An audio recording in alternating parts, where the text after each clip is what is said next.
Making some good progress on the foundation wall. We've got 2 courses down and got the corners built up to the 4th course. There's a lot of different ways to build a block wall, of course.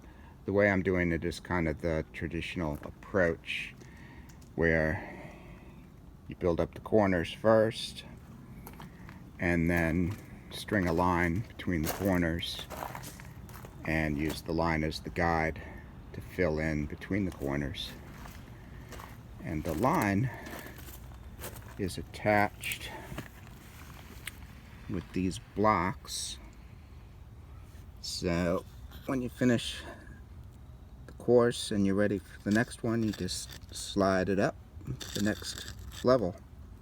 So that's worked out really well. I just checked the walls all the way around with the level and everything is nice and plumb. But since I'm down to the second to the last course on the corners, I want to give it a check with the laser level and see how it's looking.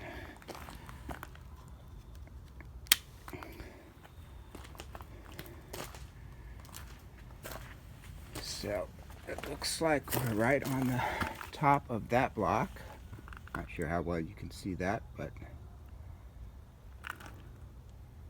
kind of see it there in the corner.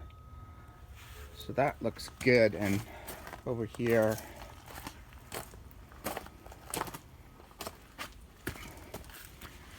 looks good as well.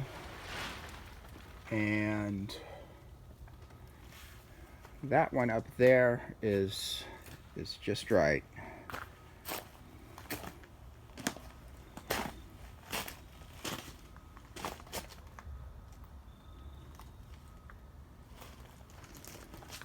This one, though, is a little low. So I marked that line with a marker, so I know that that one is a little bit low, and that way I can build up that last course a little bit higher there to even that out.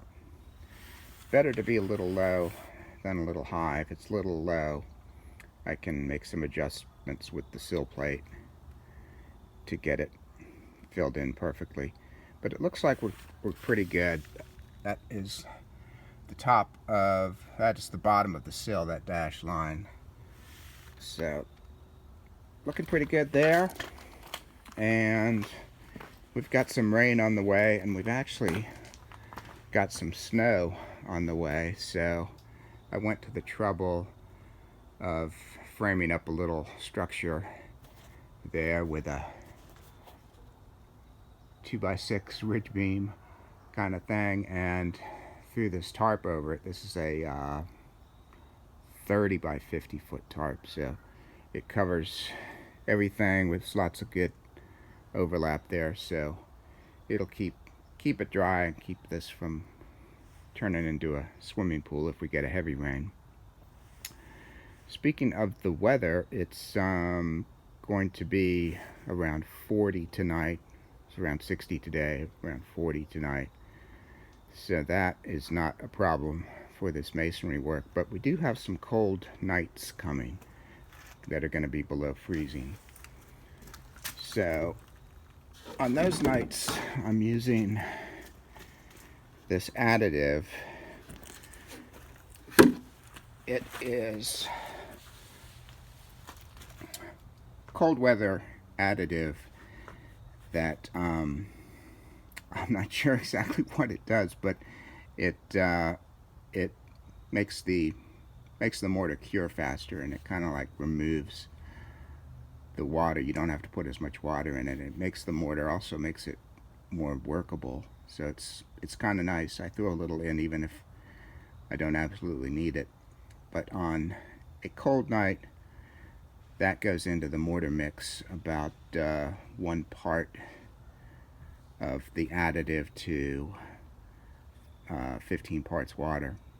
So I'm throwing in about a pint for an 80-pound bag of mortar.